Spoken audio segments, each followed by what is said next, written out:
Ladies and gentlemen, a few years back, when Escape from Tarkov released and was met with great success, I said, mark my words, we are going to see an influx of extraction shooters.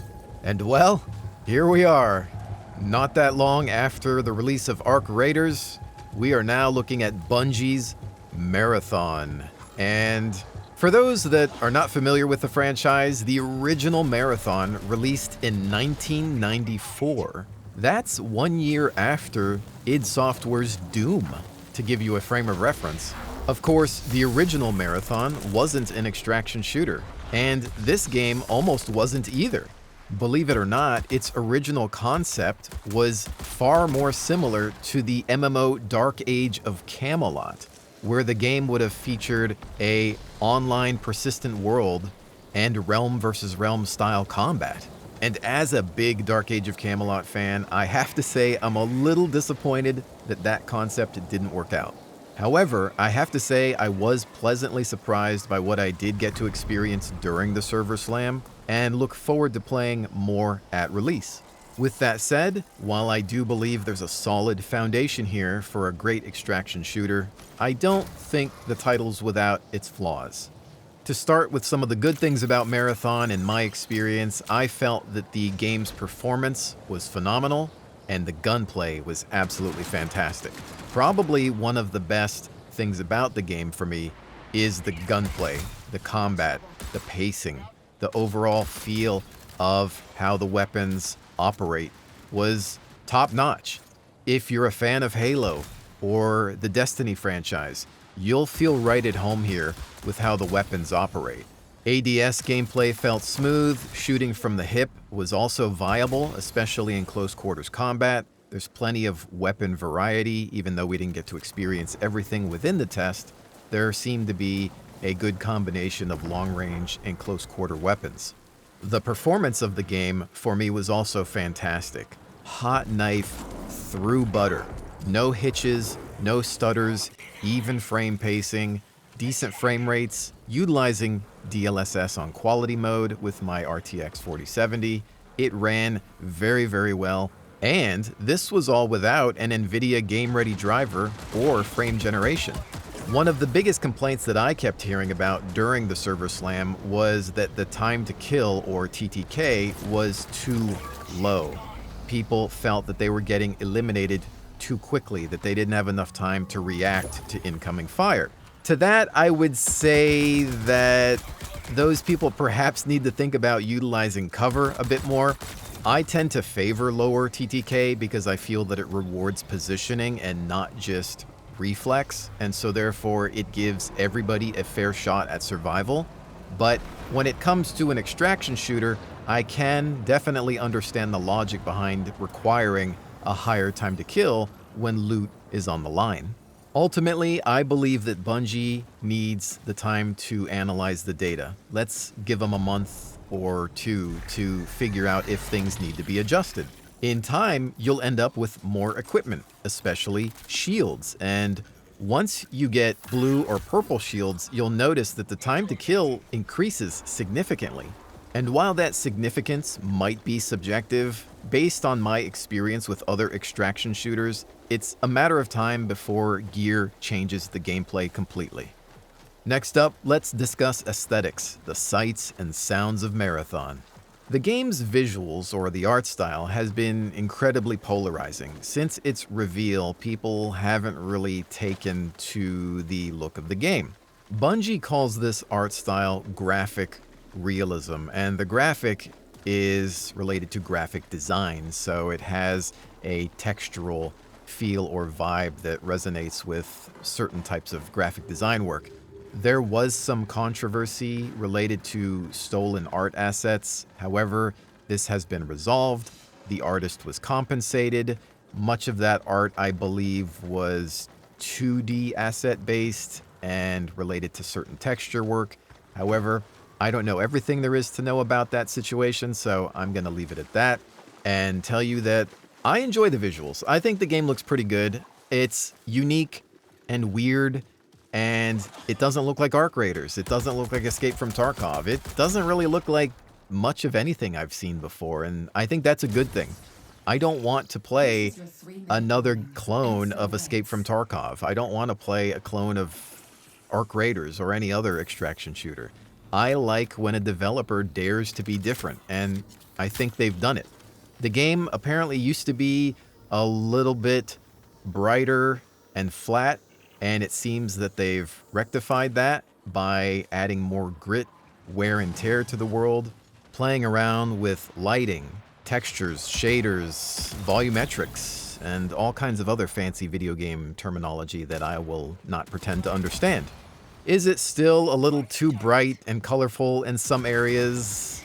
Maybe, but I think, again, it's going to be subjective. I think, if anything, there is at least contrast. You can tell the difference between this human-made colony and the planet of Tau Ceti 4 itself. The runner shells, which are now somewhat hero-centric, are considered bio-organic creations used to house your consciousness.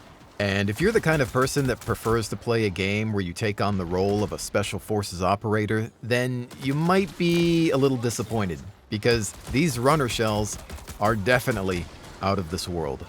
And while I don't need to look like a Navy SEAL to enjoy a video game, I do hope that they at least provide some skin options for those of us that like to blend into our surroundings.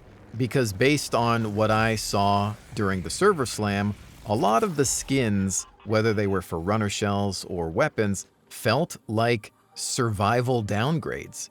You'd start with a rifle that's black and gray, something that looks a little bit more tactical, and end up with a pink unlock that doesn't do you many favors in the swamps of Dire Marsh. With that said, what you just witnessed was an accidental queue up. I meant to queue for a solo raid and ended up in a team, but it was a lot of fun. Special thanks to Rob McBob and Luke Nukem. Next up, I'm going to take some time out to discuss another element of the visuals within this title, and that relates to the UI, or the user interface. And it's not my favorite thing about Marathon. I can live with the game's core art style. However, when you open up your inventory, or you head back to the main menu and access your loadout and vault, things switch gears. It seems to me that they're trying to go with this 1990s video game aesthetic, perhaps paying homage to the original Marathon, but I feel like it's just missing the mark. It's a little too dated, and perhaps holding back basic functionality. For example, during the server slam, you couldn't even buy stacks of items. If you wanted to buy 6 health packs, you couldn't. You had to buy them individually, and this apparently had something to do with the actual design of the UI. And look, this is an extraction shooter. Time is of the essence. You have to not only value our time as gamers in general, but you have to think about it from the perspective of an extraction shooter player that needs to get in and get out as quickly as possible, because the more time you spend digging through somebody's backpack, the easier it is to take a bullet to the head. On top of that, it's just difficult to tell what's what. The shield icon resembles an RJ11 port on a telephone, and I didn't even realize it was a shield until I hovered over it or clicked on it. And look, I'm not expecting them to overhaul the UI anytime soon, but I do hope we at least get some quality of life improvements, because it takes way too long to manage your inventory, buy things, loot, and so that's kind of a problem for this genre. All right, the sound design. Sound is half of the experience, to quote George Lucas, and he may have been talking about cinema, but I think we can apply it to all forms of entertainment, especially video games, where what you hear can affect how you play. And coming from Arc Raiders, I can say that Bungie has their work cut out for them, because that game's audio is some of the best in the industry, period. And it's not just the actual design of the sound or the creation of an audio asset. It's how that sound is implemented within the game engine or through its middleware. I'm going to shut up for a bit to illustrate a point.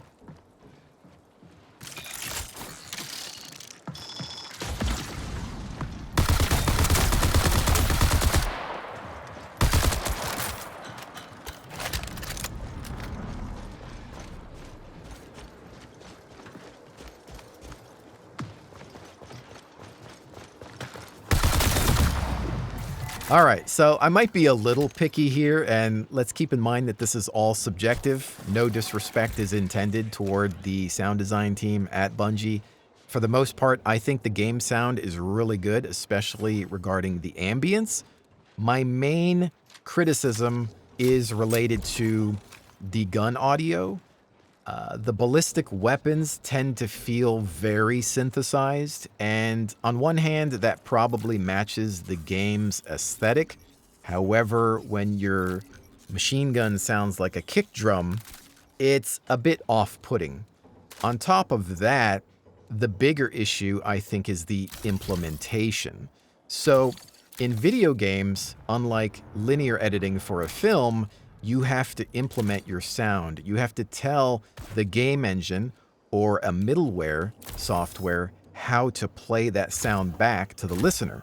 So you can go and record the best possible gun sound ever, but if you don't implement it correctly, the game engine doesn't know how to play it back, and so therefore it might not react correctly to the environment that the player is within.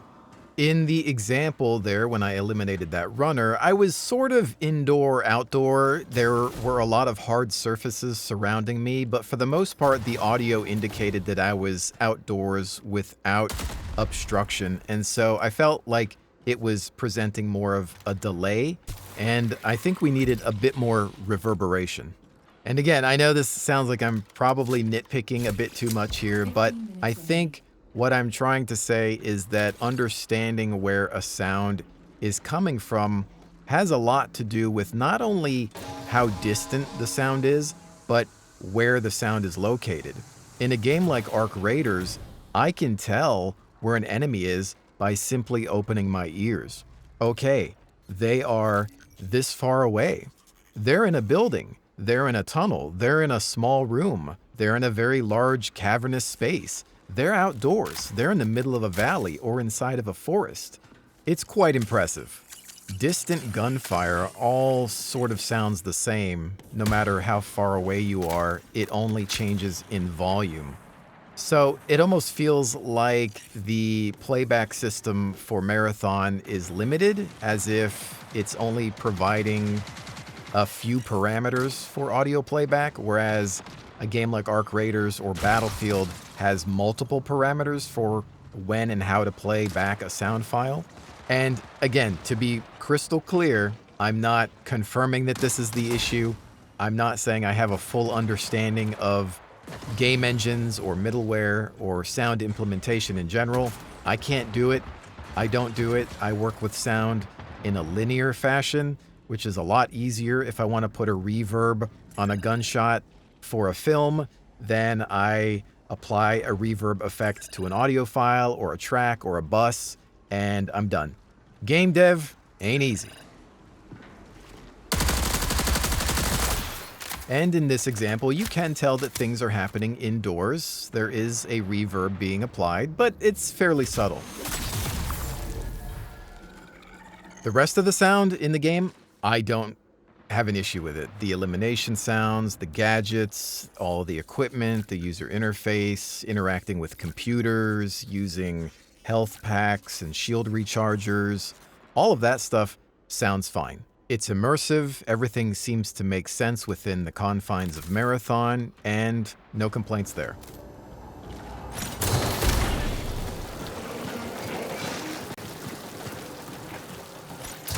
In that example there, you can see how there's a nice transition between interior and exterior sound. When we were indoors, we didn't hear as much of the rain. The second that we open the door, we start to hear the weather effects. And when we come back inside, it's properly occluded.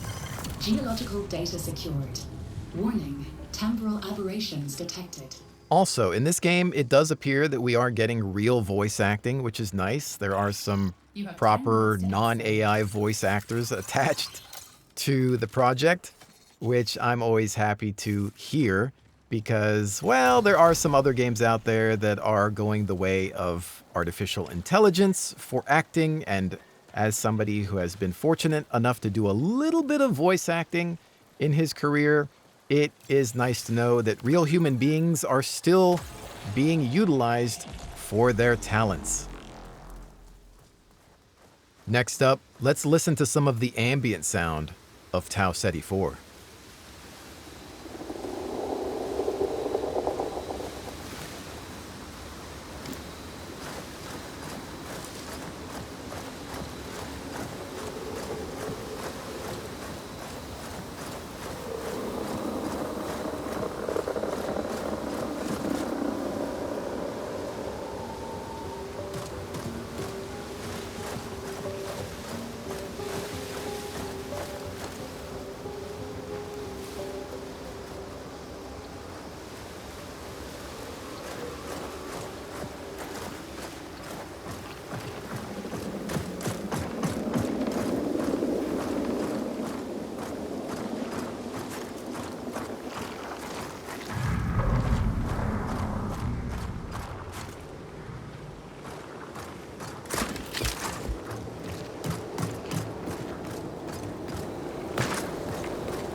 So when it comes to environmental audio or the overall ambient sound of Tau Ceti 4, I don't have too many complaints. I think the world feels immersive, rich, and lush with sonic identity, if you will. There's a lot going on when you're outdoors in terms of hearing the wind, various dynamic weather effects. You've also got the sound of the metallic structures creaking in the distance. The closer you get to them, the more you start to feel like the colony is falling apart. There's also musical cues that kick in from time to time, further adding to the tension of the game. When the lighting is right, or the world is filled with fog, and the weather kicks in, things get eerie, kind of creepy and scary. And I really liked that about this game, and it was something that I wasn't really expecting. And speaking of creepy or scary, you're looking at some ROOK gameplay, and the ROOK runner shell is one that can only solo queue, but not against other solos, against teams, 3-person teams. You're thrown in with limited gear, usually a pistol and no shields, and you gotta go around and scavenge. You can't do missions. You can only loot and potentially terrorize other teams. But you know what? That's kind of part of the fun. If you just feel like going in, getting some loot, getting out, or maybe messing with some people, then it can be a lot of fun. And let me tell you, when you're by yourself, especially as a ROOK with limited gear against teams of other runners, the sound design plays a very important role. In this situation, even though I looted quite a few weapons and could have extracted, it was the end of the server slam, and this was going to be my last match of the night. So I said to myself, you know what? Let me go cause some trouble. Let me just go get into a fight, because who cares? I'm gonna lose all of this anyway. And so I went hunting based on where I was hearing gunfire. Let's take some time out to soak in the sounds of Dire Marsh.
ROOK down. And not before taking out one of their teammates. However, this game does feature a reboot mechanic. So if you're knocked down but not out, meaning you can still crawl around, you're revivable.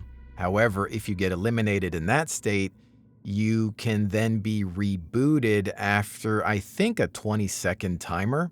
So your backpack will remain, and your team can interact with it to reboot you, resyncing your consciousness with your runner shell, and then you're back in the match. However, if somebody else loots you before you're rebooted, they can take all your stuff, run away with it, and you'll be back with nothing, assuming your friends can even get to you. However, if you eliminate all 3 players on a team, then everybody's gone. And with that, ladies and gentlemen, I hope you've enjoyed this first look at Marathon. I do plan on picking it up for myself at release. So if you're still on the fence, stay tuned for more coverage. Thank you so much for joining me. It's always appreciated. And I'll see you on Tau Ceti 4.